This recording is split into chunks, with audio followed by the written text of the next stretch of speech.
नमस्कार, Rajasthan top 10 news में आपका स्वागत है। आइए बात करते हैं आज की ताजा खबरों पर। राजस्थान में भजन सरकार द्वारा गहलोत सरकार की योजनाओं के नाम बदलना तय माना जा रहा है। वजह यह है कि 2018 में अशोक गहलोत ने सत्ता में आते ही बीजेपी की योजनाओं के नाम बदल दिए थे। दीनदयाल उपाध्याय या फिर गुरु गोलवलकर के नाम से जुड़ी योजनाएं शामिल हैं। तब भी विपक्ष के नेता गुलाब चंद कटारिया ने कहा था कि सत्ता में आते ही हम नाम बदल देंगे। राजस्थान के मुख्यमंत्री भजन लाल शर्मा ने कहा कि राज्य में संगठित अपराध को नियंत्रित करने के लिए एक एंटी गैंगस्टर टास्क फोर्स का गठन किया जाएगा। साथ ही एक विशेष जांच दल का भी गठन किया जाएगा जो सरकारी परीक्षा पेपर लीक मामलों की जांच करेगा। उन्होंने कहा कि युवाओं के भविष्य के लिए खिलवाड़ करने वाले किसी भी व्यक्ति को बख्शा नहीं जाएगा। एसआईटी का गठन किया जाएगा। बृहद स्तर पर पेपर लीक की घटना सामने आई है। इसमें प्रदेश के युवाओं को मनोबल टूटा है। आज ही हमने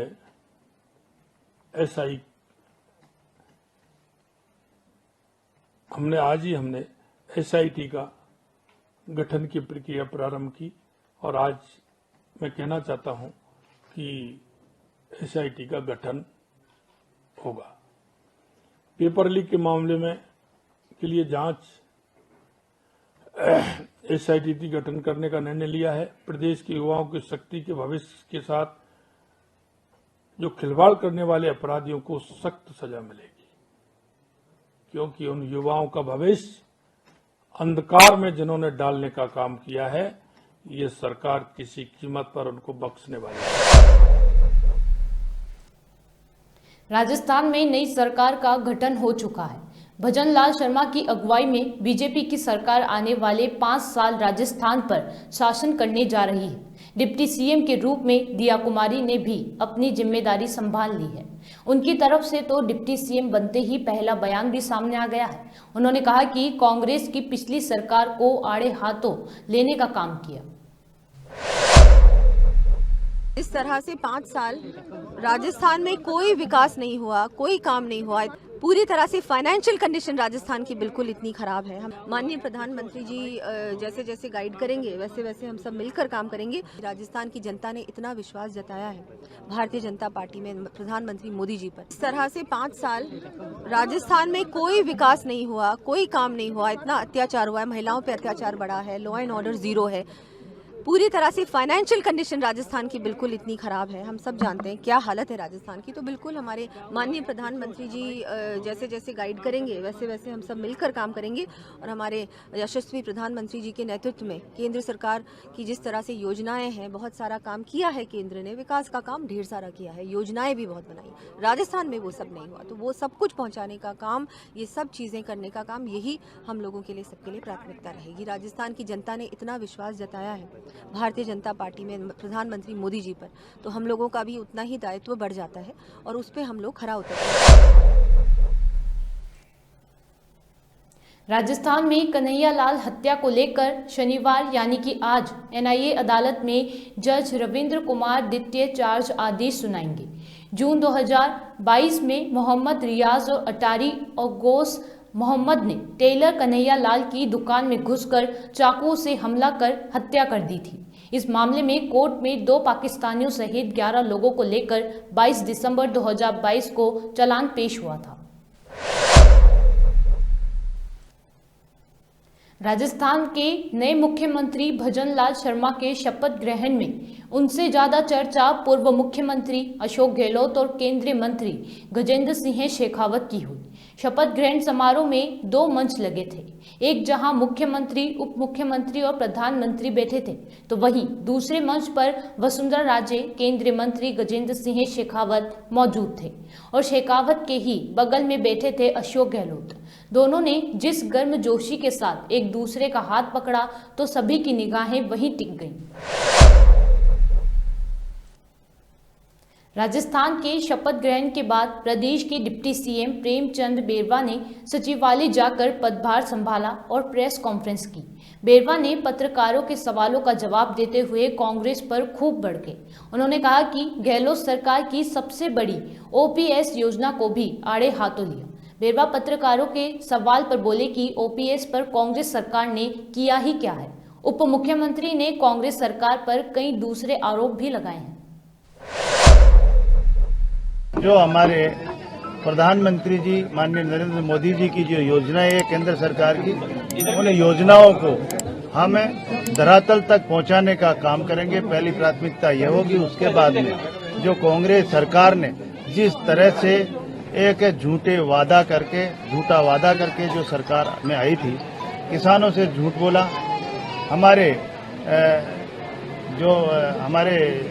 विद्यार्थी है उनसे उन्होंने झूठ बोला, युवाओं से के साथ छलावा किया बेरोजगारी भत्ता का, लेकिन उन्होंने एक भी कार्य नहीं किया, बल्कि जंगल राज ऐसा मचाया, भ्रष्टाचार ऐसा किया है कि जो आज राजस्थान का हर वर्ग प्रताड़ित है। इन्होंने महिला अत्याचार और दलित अत्याचार राजस्थान को नंबर 1 पे ला दिया है।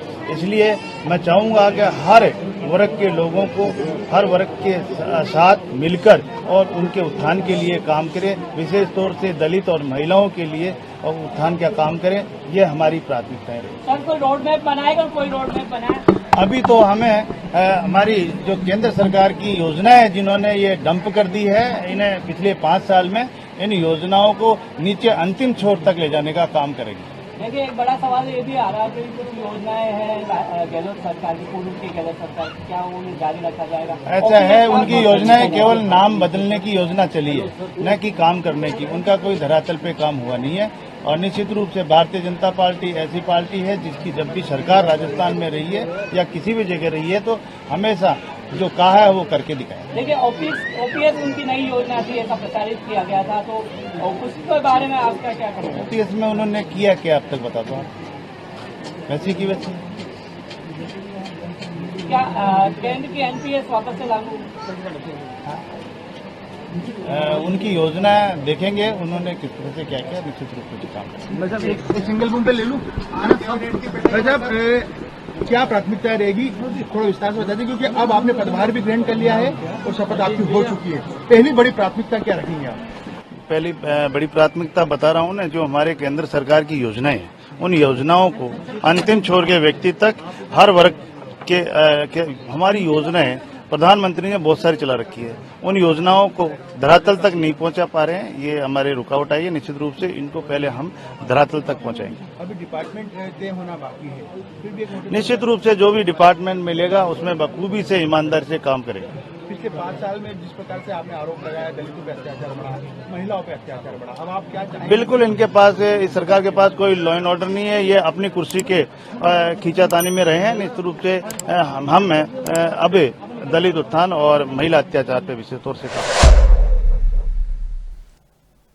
जोधपुर में अखिल भारतीय पूर्व सैनिक सेवा परिषद की ओर से विजय दिवस पर सैनिकों को श्रद्धांजलि दी। स्कूली बच्चों ने वीर सैनिकों को बलिदान को याद किया। विजय दिवस के इस मौके पर पीएम नरेंद्र मोदी ने भी सोशल मीडिया प्लेटफॉर्म एक्स पर देश के वीर सपूतों को श्रद्धांजलि अर्पित की है। जयपुर ज्वेलरी शो 2023 का 21वां संस्करण सीतापुरा स्थित नोवोटेल जयपुर कन्वेंशन सेंटर में 22 से 25 दिसंबर को होने जा रहा है। जयपुर के होने वाले इस आयोजन में टॉप जवाहरात कारोबारी अपनी नई डिजाइन और बेहतरीन कारीगरी को प्रदर्शित करेंगे। सीकर के राधा किशनपुरा से अजीतगढ़ बारात में जा रहे लोगों की बोलेरो गाड़ी को शुक्रवार रात श्री माधोपुर के नांगल मोड़ के पास अज्ञात वाहन ने टक्कर मार दी। हादसे में एक युवक की मौत हो गई, वहीं बोलेरो से 4 सवार युवक गंभीर रूप से घायल हो गए। राजस्थान का मौसम फिलहाल सामान्य बना हुआ है। मौसम विभाग के मुताबिक अधिकांश हिस्सों में या तो तापमान सामान्य है या सामान्य से अधिक रहा। पूर्वी राजस्थान में फतेहपुर और पश्चिमी राजस्थान में संगरिया सबसे ठंडे इलाके हैं। राजस्थान टॉप 10 न्यूज में आज के लिए इतना ही। देखते रहिए पॉपुलर टीवी। धन्यवाद।